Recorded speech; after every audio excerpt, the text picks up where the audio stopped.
Welcome to the Festival of Storytellers.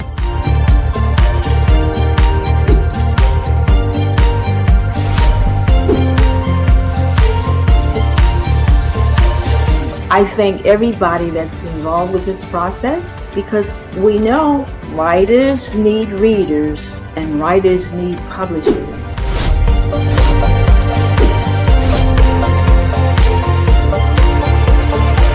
Experience is not about the publisher. It is about us, the authors.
Good afternoon, everyone. This is Russell Rucker.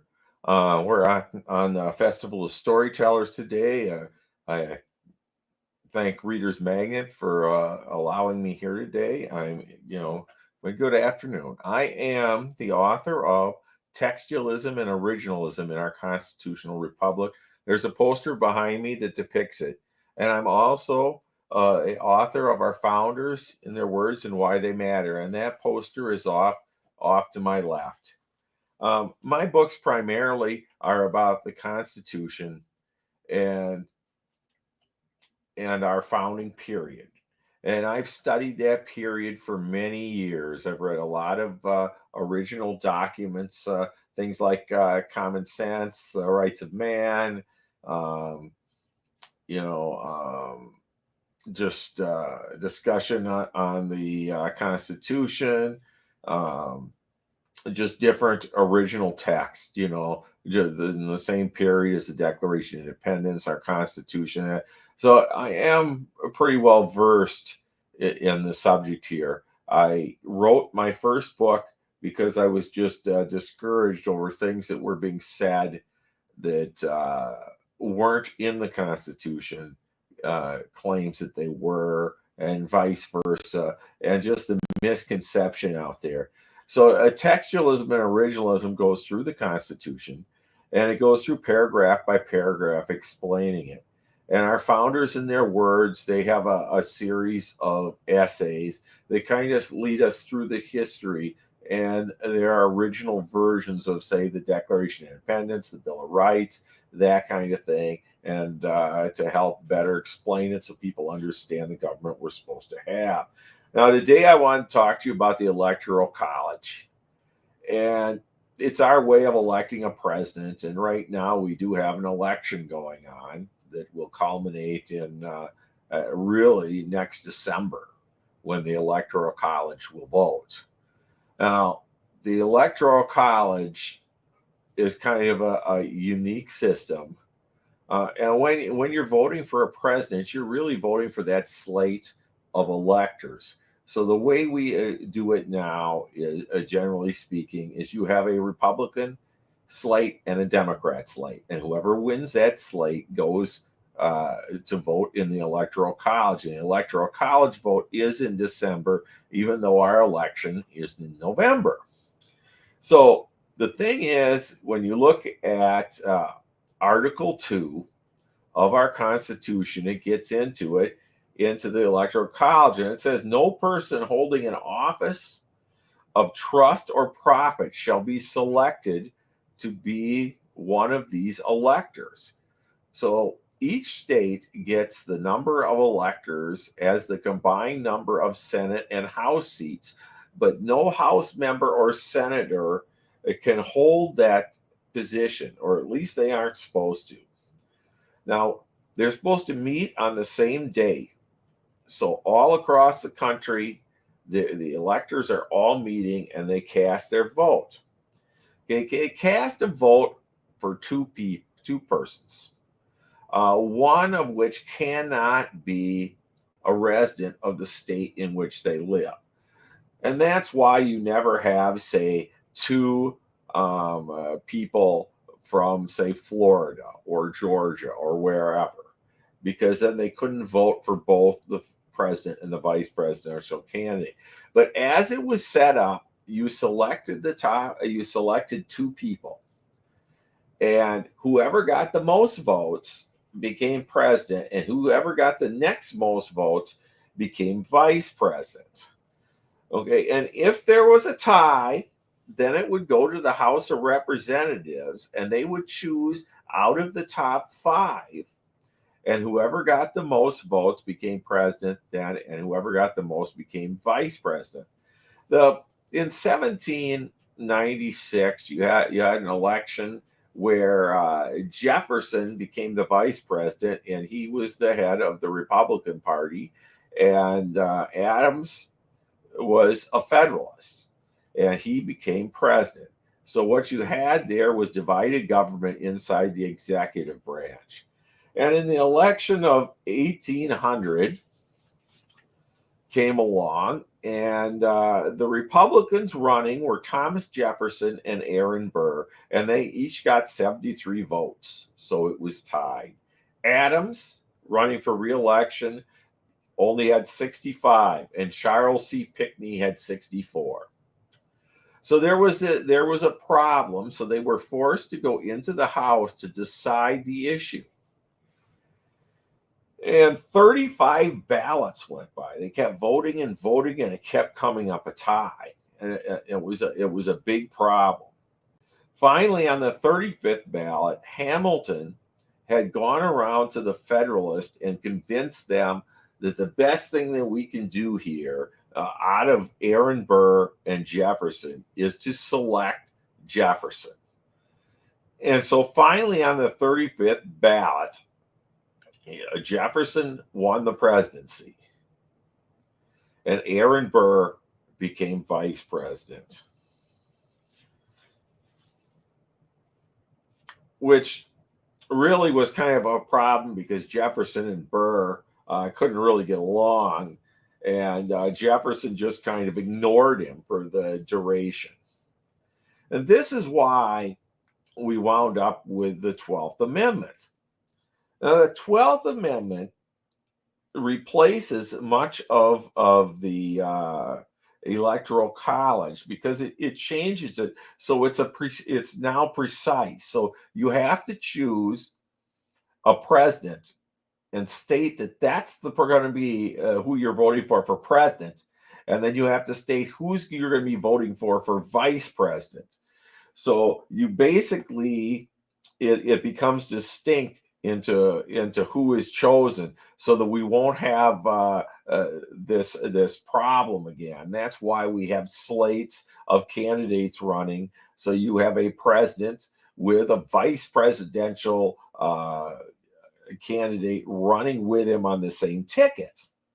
And that's why that was changed, because of the problem we had going into the House and the numerous votes that they had to go through. So if it goes into the House, then they're choosing from the top 3. This is the 12th Amendment, and 2/3 of the state must be 2/3 of the states must be present for a quorum. If it goes on and on and on like it did in 1800, and no one is chosen by March 4th, then the vice president shall act as president. Now, keep in mind, when the 12th Amendment was passed, the president did not take over on January 20th. He took over towards the end of March. And that's why we got this date about March. And then if the vice president then is tied, then the Senate chooses. Where in the original Constitution, where they were talking about the Electoral College, it went from the top five, and it was all done in the House. But here we have the vice president is chosen by the Senate, and these really are our differences. Now, there's a lot of discussion about the Electoral College because every 4 years somebody winds up losing, and they're complaining about the Electoral College. You know, the reason and the purpose of the Electoral College is so that each state gets a say. Like some states would get three because you have at least one representative and two senators. So some states would get three, and others are way up into the mid 50s. Now, it's thought by some that this isn't fair because they have less population in, say, one state than they do in the other. But the whole idea was not to run over the states in so many areas. That's why there were things divided up. It's kind of a states' rights issue, so that each state gets a say. So Missouri gets a vote.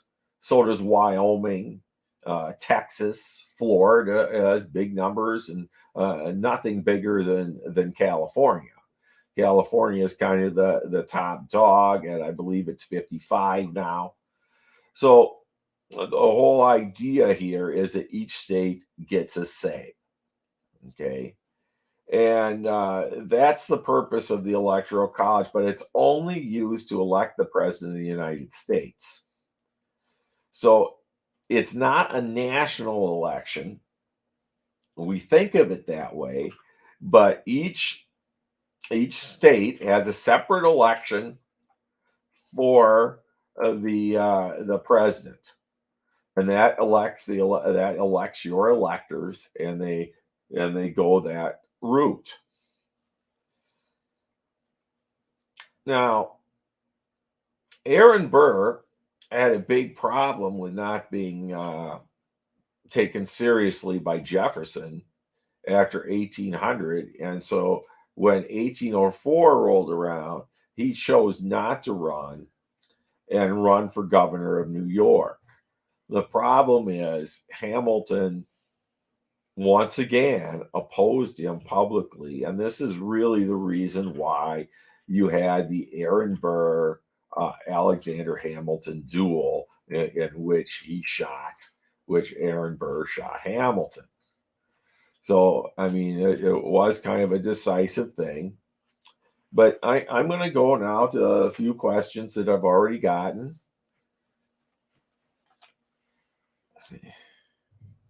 Do you think the Electoral College has been working as intended? Usually. There was an election in, I believe, the 1800s that actually went to the Supreme Court. And, of course, we had the Gore-Bush situation. And but I do think it's working as it was intended. It's not foolproof, but it generally gets us the result to get there. Now, I know there's been a movement to go to the popular vote, and it's called the State Compact. The problem with the State Compact is in Article 1, Section 10, it says that no state shall form a compact with another government or a state. So it's actually unconstitutional to do that, although I'm sure it won't go to the Supreme Court to be decided until it actually occurs, because there's a trigger on this agreement that some of these states have. They have to have enough to overcome the Electoral College, and then they're just going to cast their electors for whoever won the popular vote. But that is in violation of our Constitution. So, Robert, how do the structures and strategies of the Republican and Democratic parties influence the electoral process, and the competition between the candidates. Wow. Well, the structures of the party have quite a lot to do with it. You're getting into how they choose their candidates. For instance, the Democratic Party has a super delegates to choose the nominee, and the Republican parties don't. I mean, so there are differences between the parties and their systems, and then you have the the meetings in the summer where they choose a nominating convention where they choose their candidates, and these minor parties have to kind of go through this too, but a lot of times they're scrambling for a nominee. And as far as the strategies of the parties, I guess I really don't know a lot about that. That gets into politics, and a lot of time that's done behind closed doors. And I mean, what was it, 68? I believe the Democrats actually came out of a meeting and Johnson decided he wasn't going to run. So apparently he must have got some political pressure there, and they chose another candidate. So I mean, how the parties decide to achieve their nominees, I believe, is really their business. The founding fathers never really thought about the political party process. And Washington, in his farewell address, as I've mentioned, I know several times over the last few days, really was opposed to political parties. He's the only one that didn't belong to one. But as far as the processes, and the other difference really is in the states themselves. So some have a caucus system, some have a primary system. You have primary systems, you're just going down and voting like you would normally vote. But in a caucus is another word for a meeting.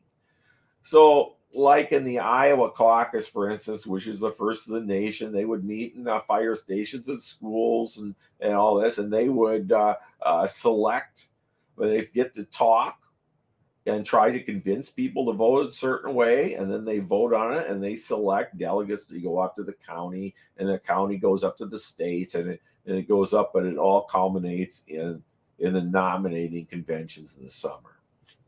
I guess that's the best I can answer for you on that. Joyce says, I hope you had a great weekend.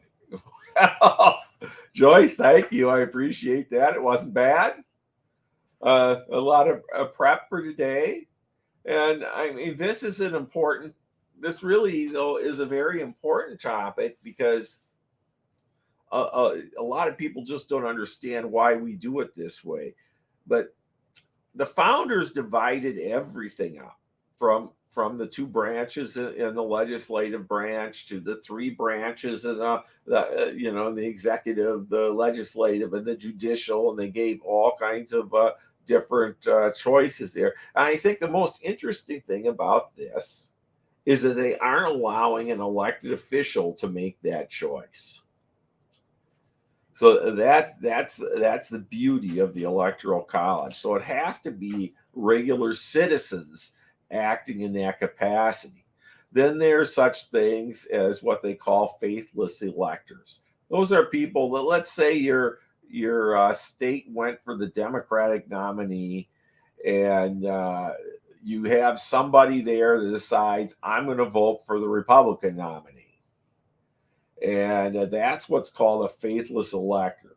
But a lot of states have protections against that, and laws that they must vote for whoever won the popular vote in the state. So you do have some protections there. And it's just kind of an interesting kind of a scenario there. So there are a lot of elections that we've gone through where you have one, maybe two faithless electors that voted for somebody that's not the way the state went. But it is kind of important to understand our Electoral College and understand what you're really voting for is that slate of electors. But it works pretty well because the there aren't.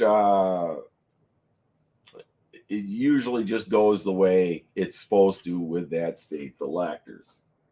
Now, I'd like to get back to last Friday because there were some folks who had things to talk about. We were talking about the different plans, so I just want to get back to that a little bit because I want to know. I want you to know I appreciate you listening to my talk, and so I want to get back to these questions that we didn't have a chance to answer. And Dre, in your opinion, which plan had the greater influence in the final draft of the Constitution? Well, obviously, the Virginia plan did, because we basically have the Virginia plan other than like the great compromise with the two branches in the legislature and that kind of thing. And the New Jersey plan just got voted down. Hamilton really didn't produce one. And the Pinckney plan, although Charles Pinckney kept bringing things back, it did culminate to basically the Virginia plan with exceptions and changes inside the convention. George said, the sad thing about today is that the Constitution is slowly being neglected. Well, I can't help but agree with that. I'd say it's being ignored. And I think as so many of our citizens don't know it well enough, and that's why I'm written these books, and that's why I'm doing what I'm doing. I do have a YouTube channel, for instance. There I drop a video every week, and I try to discuss certain things in the Constitution, or an amendment, or some kind of historical aspect that dealt with the amendments or getting our independence to begin with. And I really think it's sad. What bothers me is people flat out telling things that aren't true that are in there that just aren't. And the Constitution is basically a framework, and it's filled in with federal law and state law, and there's protections against an over zealous federal government. And that's really where that goes. Zuri, hi Russell. If you had the opportunity to formulate a new law in this generation, what would it be and why? I really haven't a clue. We have so many laws now governing almost everything. And I mean, like Tuesday, I brought out those law books to show things. It covers everything from murder to a traffic violation. And sometimes I think we have many laws stating the exact same thing.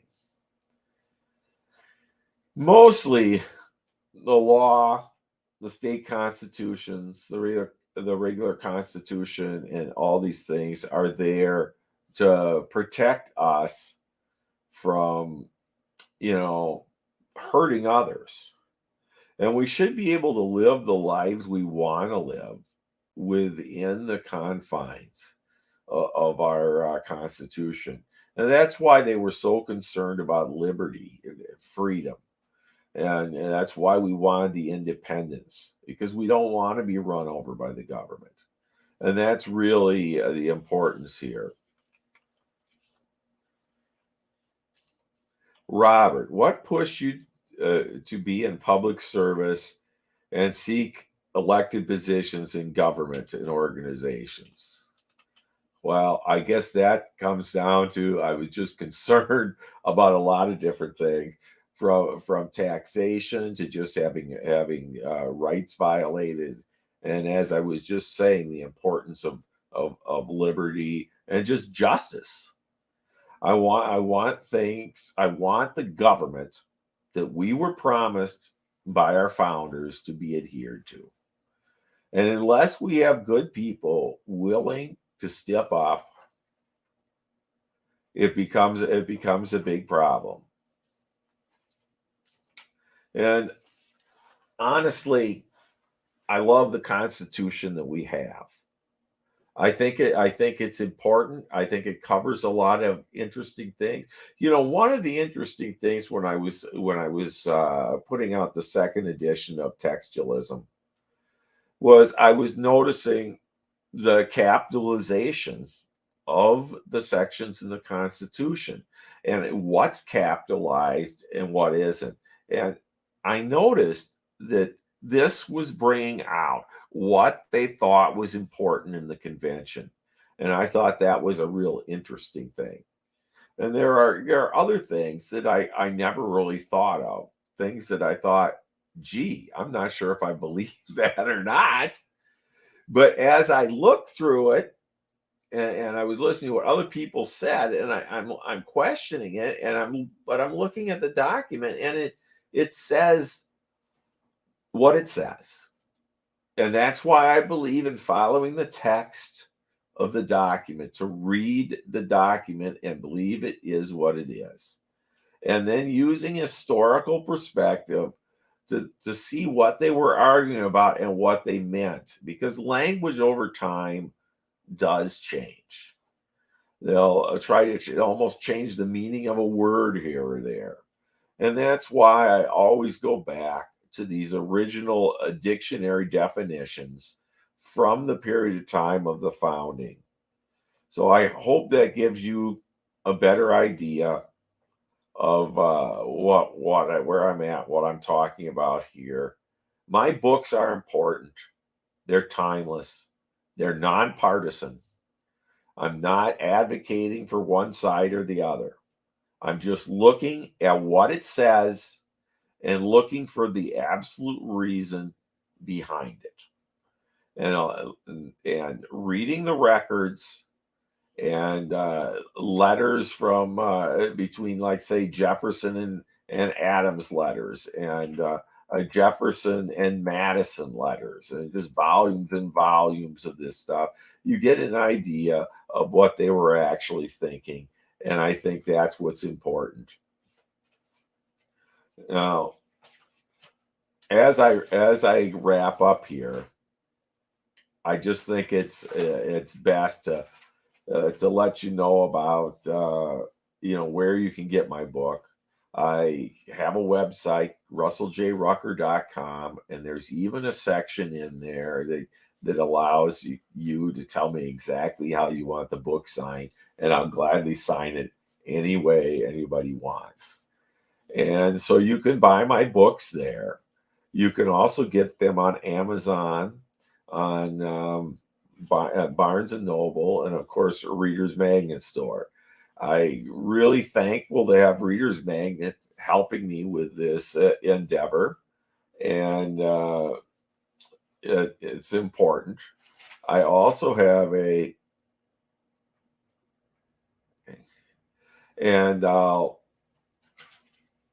also any questions that we haven't got to today, I'll answer tomorrow, and I'll try to do that each day. And I also have a friends group on Facebook, Friends of Textualism and Originalism, which is a high-level discussion about constitutional issues. Today, there was a lot of talk about our Declaration of Independence, for instance, and some of the strange theories there. So we do get into things there. And my YouTube channel is an important thing that I drop a video every week. So I appreciate that. And Reader's Magnet's actually working on publishing my next book, which is 126 Days in Philadelphia. And that goes through the convention itself. And so I've tried real hard to make people understand exactly the kind of government we're supposed to have. Well, that's it for today. And thank you, and have a good day. We'll talk to you tomorrow. Goodbye.